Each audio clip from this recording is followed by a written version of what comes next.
प्रिय विद्यार्थियों, welcome to my YouTube channel. आज मैं कर्णखंड काव्य के द्वितीय सर्ग का सारांश और फिर उसके बाद उसका वाचन प्रस्तुत कर रहा हूँ। कर्णखंड काव्य के द्वितीय सर्ग की शुरुआत द्रौपदी के स्वयंवर से होती है। ब्राह्मण वेशधारी अर्जुन ने लक्ष्य भेद करके द्रौपदी को अपनी पत्नी के रूप में प्राप्त किया। द्रौपदी पांचों पांडवों की पत्नी बनकर के उनके घर आती है। विदुर इत्यादि के समझाने से धृतराष्ट्र ने युधिष्ठिर को आधा राज्य भी दे दिया। पांडवों ने राजसूय यज्ञ किया, किंतु उसी समय एक ऐसी घटना होती है जो कि बड़ी ही भयंकर होती है।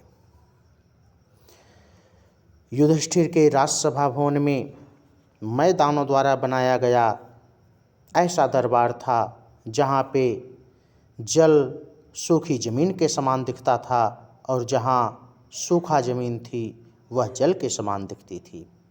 इसी भ्रम में दुर्योधन स्थल पर चलने की कोशिश में पानी में गिर जाता है और द्रौपदी उस पर व्यंग करके कहती है कि अंधे का पुत्र अंधा ही होता है।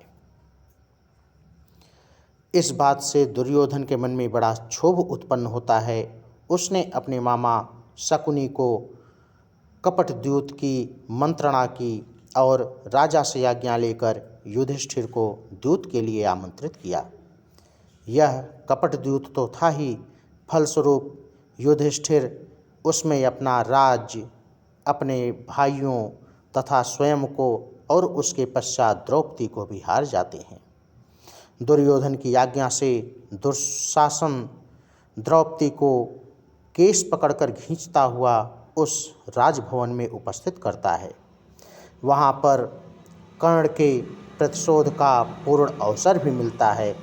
अतः उसने उत्तेजनापूर्वक शब्दों में दुशासन को ललकार करके कहा कि हे दुशासन, इसका वस्त्र हरण कर लो, चाहे यह किसी को भी पुकार ले। बाद में कर्ण बहुत पछताए और अपने जीवन भर इस कलंक को कभी धो नहीं सके। कर्णखंड काव्य के द्वितीय सर्ग की शुरुआत में अब आइए हम इसका सस्वर वाचन करते हैं। विप्रवेशधारी अर्जुन ने लक्ष्य भेद कर डाला, आगे बढ़कर द्रुपद सुता ने पहनाई वरमाला। मची बड़ी हलचल पर पीछे भेद खुल गया सारा, चकित मौन सब चली सिंधु के सात नदी की धारा। रूपमयी द्रौपदी बनी पत्नी पांचों पांडव की, बनी स्वामिनी पांचों के अकलंक प्रेम वैभव की। विदुर आदि के समझाने से मिला राज्य भी आधा, राजसूय का यज्ञ पांडवों ने सहर्ष फिर साधा। सफल हुआ यह यज्ञ पांडवों का, उज्ज्वल यश फैला, किंतु द्वेष से सुलग उठा दुर्योधन का मन मैला। एक बार एक और कुछ ऐसी घटना हुई कि धधकी ज्वाला, महानाश ने नयन उधारा प्रलय मचाने वाला। राजसभा में दुर्योधन को लगा कि जल स्थल है और कहीं भ्रम हुआ कि स्थल ही श्यामल कंजल जल है। व्यंग किया तब द्रुपद सुता ने, भ्रम यह लगा गरल सा, दुर्योधन का हृदय सुलगने जलने लगा अनल सा।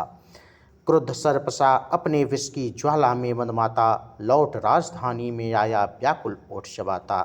गुप्त मंत्रणा की हट से आज्ञा राजा की पाई, लेने को प्रतिशोध कपट से द्यूत सभा बुलवाई। हुए सम्मिलित पांचों पांडव काल चक्र के मारे, लगे हारने धर्मराज धन सर्व सब कुछ हारे। धर्मराज वाहन सब हारे, हारे राज खजाना, हारे भाई फिर अपने को दुख का नहीं ठिकाना। तब ललकारा दुर्योधन ने चिंता नीति कहाँ की, कहा शकुनी ने धर्मराज है अभी द्रौपदी बाकी।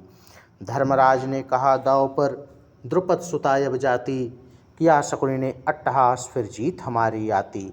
पांसे फेंके धर्मराज की हार हुई फिर भारी, कपट जाल से निकल न पाए द्रुपद सुता बेचारी।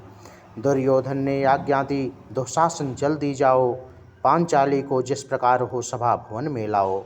दुशासन आंधी सा दौड़ा उत्सृंखल सा, दौड़ा जैसे क्रोध दौड़ता रक्तम पागल सा। लगी कांपने थर थर थर थर सहमी सी पांचाली, देख देख दुशासन की वह मुख आकृतियाँ काली। पतिपरायणा अबला हूँ मैं, छू मत मेरे तन को, मुझे लगा मत हाथ, बुला मत अपने लिए मरण को। मैं पवित्र कुलवधू यहाँ की पापी, जरा ठहर जा, देख अकेली हूँ मैं पल भर करुणा से बढ़ भर जा। किंतु तनिक भी दया न आई दुशासन के मन में, थाम केश कृष्णा को लापटका सभा भवन में। पांडव नतसिर बैठे थे, आँखों में थी चिंगारी, संभव है घेरे हो उनको उलझन या लाचारी।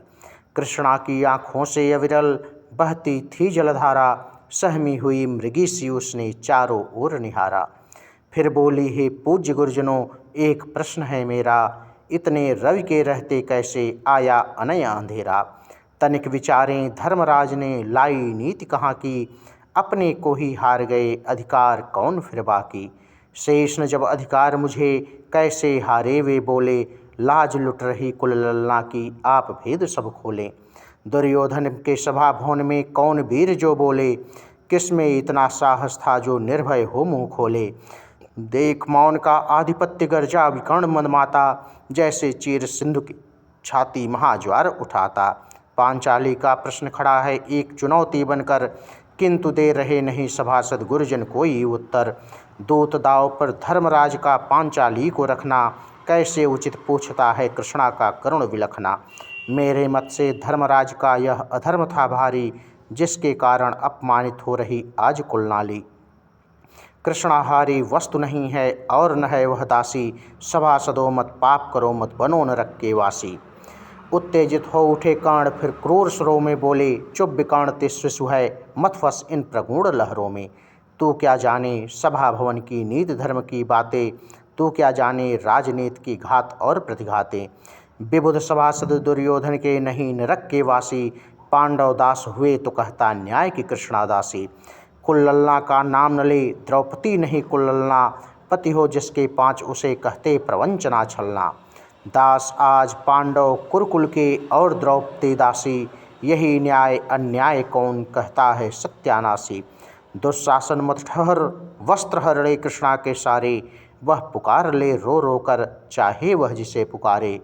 क्रूर शब्द ये उसके हैं जो जग में विस्तृत ज्ञानी, न्याय दान यह उसका जिसकी अक्षय दान कहानी। बैठे हों जिस सभा भवन में गुरु ज्ञानी विज्ञानी, वहाँ अमानवता की ऐसी हुई प्रणीत कहानी। कुल्ललना की लाज लुटे अस बजी न बलबीरों की, नारी का अपमान न ज्वाला भड़की रणधीरों की। धर्म न धसा धरा में धरणी फटी ने अंबर डोला, नहीं इंद्र का महादिव्य विध्वंसक तन्मयुत डोला।